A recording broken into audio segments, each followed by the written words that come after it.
For 140 years, Toshiba was an absolute titan of Japanese industry. The name itself just meant innovation, quality, and trust. But then, in 2015, the whole world found out that behind that legendary reputation, this corporate giant was hiding a secret. A massive one. And that secret had a number. A staggering $1.2 billion. But this wasn't profit. No, this was phantom profit.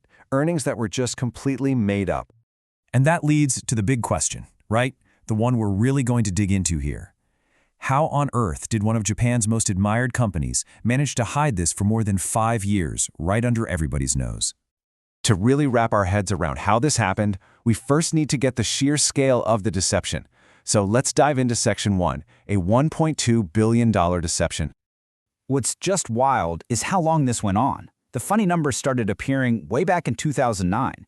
And get this, even after another Japanese giant, Olympus, had its own massive accounting scandal that rocked the entire country in 2011, Toshiba just kept going for 3 more years.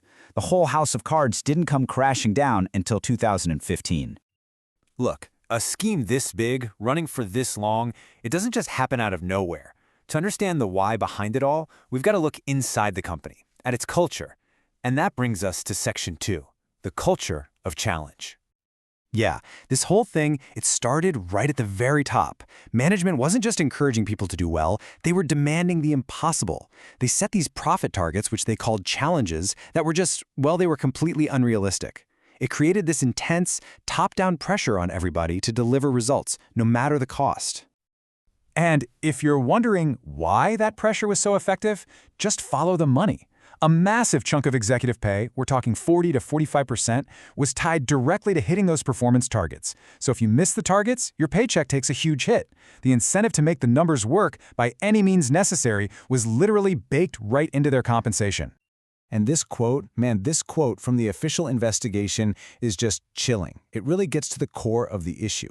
At Toshiba, there was a culture where you simply could not go against what your boss wanted. If the folks at the top wanted a certain number, your job was to find a way to produce it, period. That kind of obedience created the perfect breeding ground for fraud.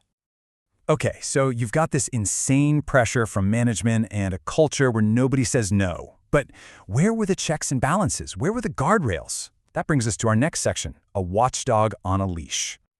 I mean, with all that pressure to fudge the numbers, who was supposed to be the guardian of the truth? Who was even watching? Well, that job is supposed to fall to the Audit Committee. You can think of them as the board's internal police force, the group responsible for making sure all the financial reports are legit. They're the ultimate backstop, that last line of defense against management going rogue. But Toshiba's Audit Committee? It was basically a sham.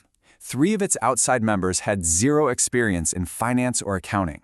They wouldn't have even known what to look for. And get this, the only member who actually had any expertise was the company's former CFO from the exact period the fraud was happening. This meant the committee wasn't just incapable of doing its job, it was completely compromised. But it wasn't just the Audit Committee that dropped the ball. Let's look at the folks on the ground, the Internal Audit Division. This is Section 4. Consulting versus assuring. So in a healthy company, the internal audit team works kind of like an immune system. Its whole job is to constantly hunt for problems and weaknesses in the system and then fix them before they can spread and cause some real damage. But Toshiba's immune system was completely compromised. See, the internal audit team was supposed to be doing what's called an assurance service, basically asking the tough question, are these numbers for real? Instead, they spent almost all their time doing a consultation service, advising management on how to hit their goals. They switched from being watchdogs to being, well, cheerleaders. And this isn't just an opinion. The official investigation confirmed it, concluding that the audit division rarely, their word, checked if the accounting was even being done properly. They had totally abandoned their most important job. So, with the watchdogs either totally unqualified or just looking the other way, the stage was set for a complete disaster. Let's put all these pieces together in our final section, the anatomy of a failure. And here's why that internal audit failure was so critical. The internal audit division is meant to be the eyes and ears of the audit committee. So when those eyes and ears are focused on helping management instead of checking their work, the audit committee is left completely blind. The entire system of corporate governance just collapses. So what are the big lessons we can pull from this spectacular failure? It really boils down to 4 key pillars for any strong audit process. First, you need an independent committee, totally free from management's influence. Second, that committee needs people with real financial expertise. Third, the internal audit team has to focus on assurance, verifying facts, not just giving advice. And finally, none of that matters without a culture of integrity, where people feel safe to challenge things that seem wrong instead of just blindly obeying orders.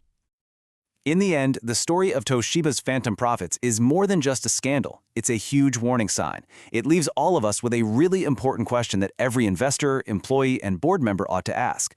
What happens when the guardians of a company's integrity are unable, or even worse, unwilling to actually look?